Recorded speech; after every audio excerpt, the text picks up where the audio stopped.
Acupuncture teaches you don't have to work through mind to help somebody. You don't have to work through their brain. You can work through their whole being. What acupuncture does for us is allow us to work with somebody not only in a verbal level, but in a non-verbal level. That is tremendous power. When I just lay right here and I just meditate, I can feel like the tension just leaving, everything just leaving. People laugh at me, but for me, doing this is a high, no matter which end of the pins I'm on, whether I'm giving or receiving treatment. It's magic in the best sense of that word.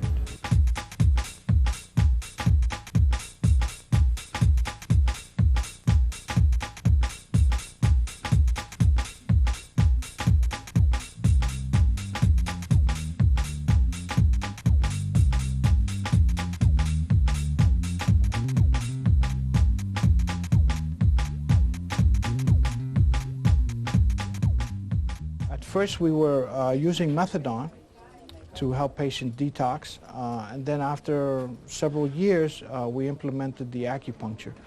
And so when we implemented the acupuncture, I thought it was quite strange to use needles on people's ears for addiction. And from what I noticed, our clients really liked the acupuncture. It really helped them to alleviate a lot of the discomforts that they were going through, especially when they were detoxing from methadone. They were down to like 5 milligrams. And so they had all these fears and anxieties about letting go. And when they tried the acupuncture, it really helped to calm those fears and help to relax them. And so they kept on coming back every day, receiving the acupuncture until they were totally drug-free. When we started using the acupuncture, it was 1974, and we is the appropriate term because there are a number of people here who were starting the process. I think none of us were clear how well it would work, and we viewed acupuncture as a sort of metallic version of methadone, that it was something that would make people feel better temporarily. And the idea being if you made people feel better temporarily, then perhaps that would push them over the edge into general behavioral change. That's not a very good theory, but it was certainly a common one at the time. And it took us a while to realize that acupuncture had its own reality, its own nature. The whole concept of how change comes about and so on, I think the acupuncture gradually educated us and educates other people. How many times you were working with somebody, or not even working sometimes, you're just with a friend, and that person can either bring you down or bring you up, and you leave that interaction with a certain baggage. It can be a positive baggage, it can be a negative baggage. As persons involved in transformation of individuals, you need to learn how to deal with that baggage so that you don't just deliver to the next person. You know what I mean?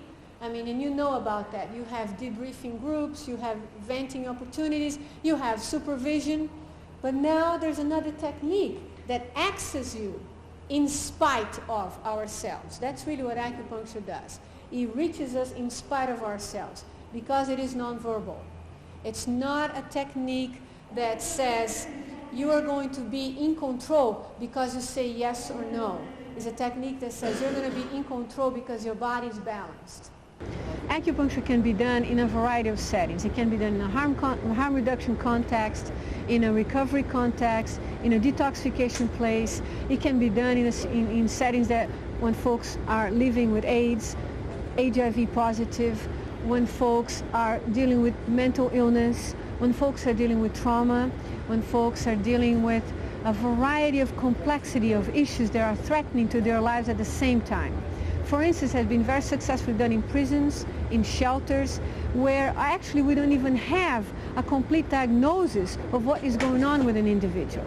The technique itself is very simple, it produces immediate results, and the treatment takes about half an hour, 45 minutes. It's a person-centered treatment. It's going to look to produce balance where balance doesn't exist. It's going to look to build strength where lives are very fragile. The 5 points that we train here are not only for detoxification, but also for relapse prevention and for stress management. One of the points that people learn is the sympathetic point.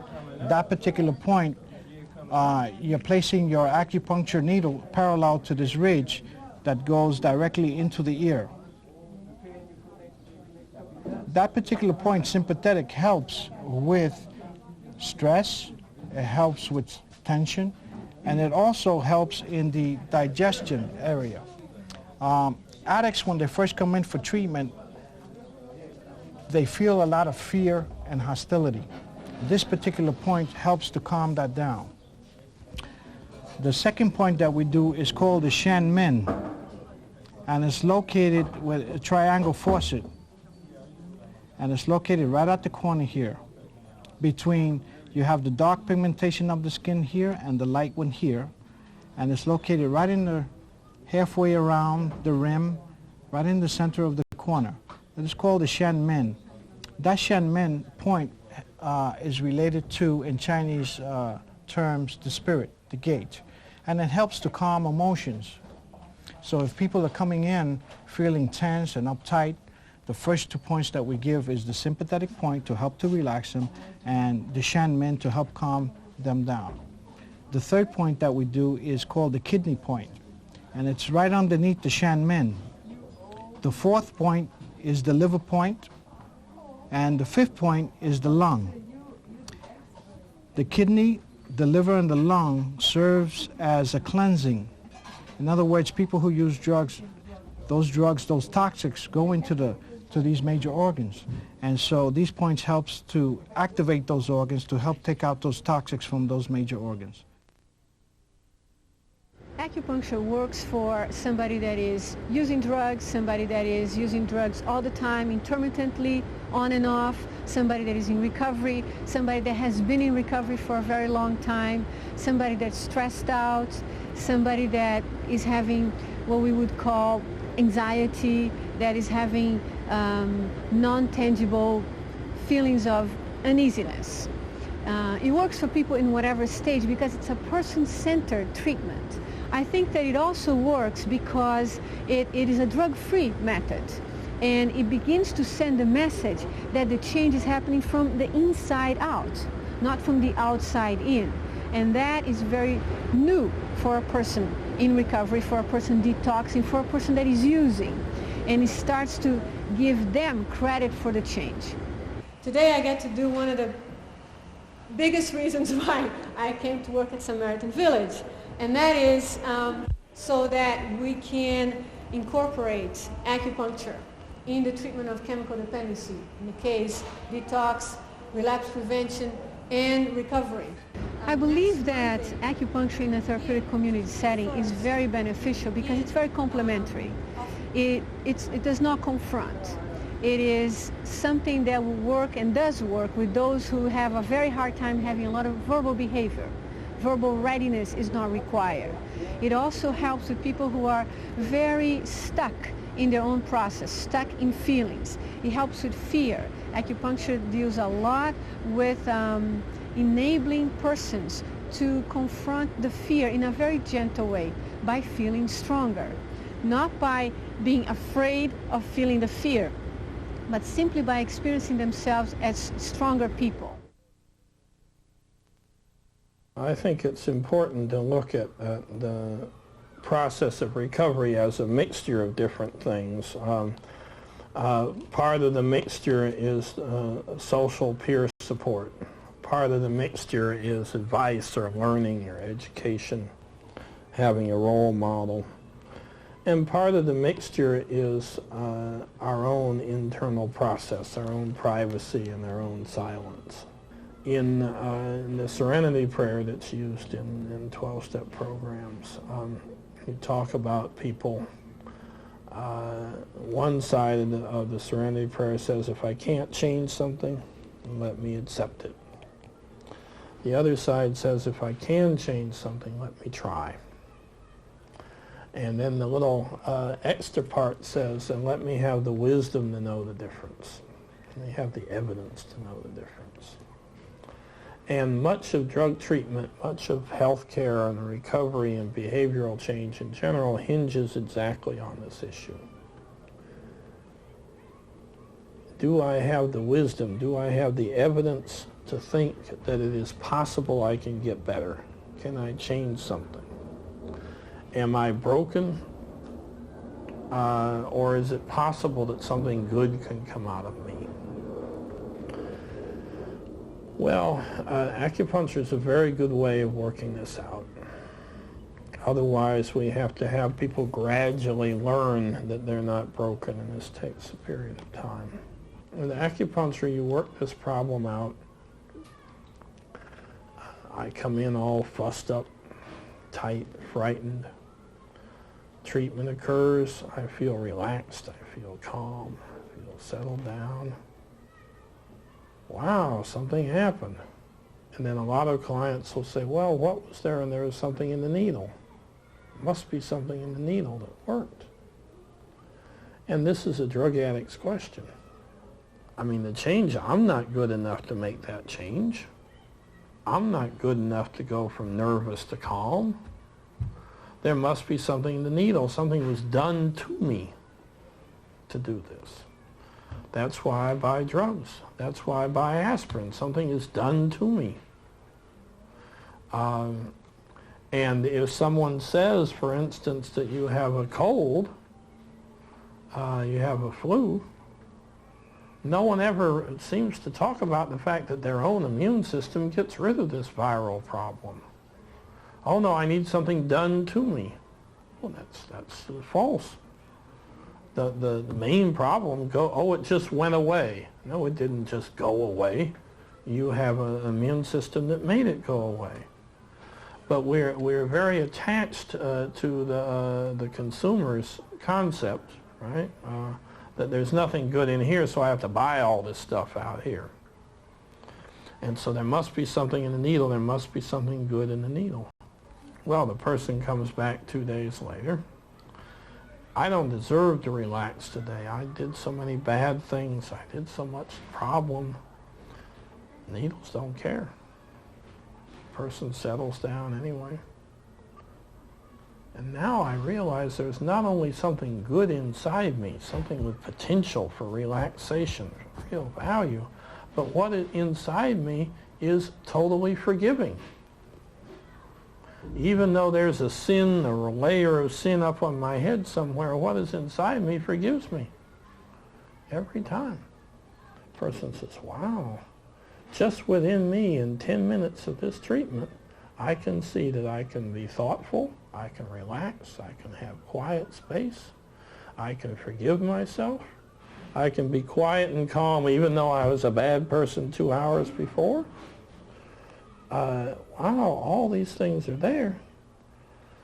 I should try to grow up. Right?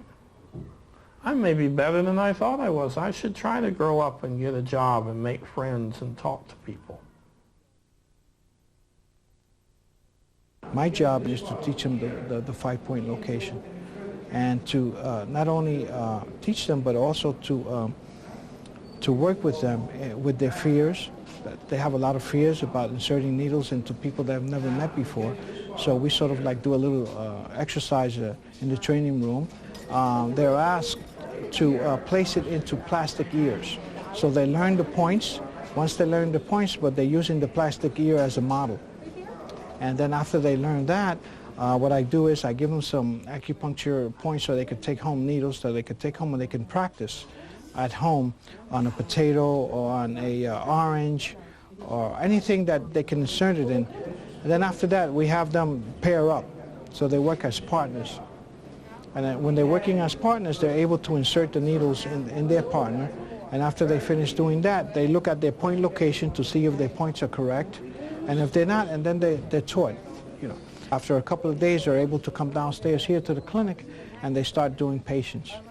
Once he sticks me and I lay back, I feel real relaxed. Like right now, all this pain, it seems like the evil just comes right out of me or something.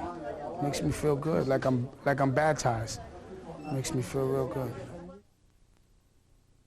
In a harm reduction context, acupuncture is also very conducive to help building the group, building the relationship that those settings are looking to do. It begins to break the isolation of the drug user. It begins to provide that context in which bonding takes place. It actually is a very good vehicle for furthering the social dimension that is so essential for support, for mirroring, for understanding of what that process of change is. So that because it happens in a group context and because it allows communication, actually fosters communication between the individuals, it is very, very helpful in a harm reduction or in a drug using setting. We started this program in June of 1993, and the two of us who were doing it, Vicki and I, spent a lot of time feeling like the Maytag repair person. I mean, we were very lonely. But since we realized this was a very new program to this community, wherever street fairs, block parties, health fairs, wherever anyone was tabling for needle exchange, not doing exchange, but handing out materials on what happened here. Some of us would take a box of needles and a box of alcohol pads, and we'd do what we called al fresco acupuncture. I mean, I had 15 people at the Lower Sida Fair in 1993 lined up on a curbstone, all with pins in their ears, which was probably a first, even for Lower Sida. And many of the people that first heard about us there are still coming back. So I think we've got a good thing going here. Initially, I found out about this through the needle exchange. I started coming here about 2 or 3 months ago. I was coming a lot before I really started to get it together as far as like the recovery thing, because I was still using them. But I was coming here regularly, and I was noticing that it was having an effect even so. And now that I've been clean for a couple of weeks, of course, the effects are even better. Like I said, when I first started coming, I wasn't clean. I was still using. Mm-hmm. But I found that, coming here and regularly, it was like, I'm not sure exactly how to describe it, but it was like, well, just making a regular effort, to think about it. Even though I wasn't like ready, I was, obviously I knew that I had a problem and that I needed to deal with it. I think that the acupuncture has made a really big difference in, just the methadone alone is not enough. I don't really think for anybody. I know it's not for me, because it's only taking care of one aspect. It's not dealing with how you got there. In addition to the impact that it has to the clients themselves, acupuncture also has an impact in the institutions, in the settings in which it is. It produces balance in those settings. It avoids burnout of staff because being nonverbal, because of being a non-confrontative method. It allows it's a very user-friendly method, so that it allows the staff to also have a nonverbal way of reaching the same clients that they're usually working on a verbal level. One way of understanding addiction is to compare it to adolescence. Adolescence is nature's method of going from dependence to independence. And most adults look at adolescence very negatively, and that it is a crass, difficult time. The questions that an adolescent asks and the questions that a newly sober person asks are very similar. What do I look like? What am I going to be like when I'm all grown up, when I'm all sober? Will anybody like me?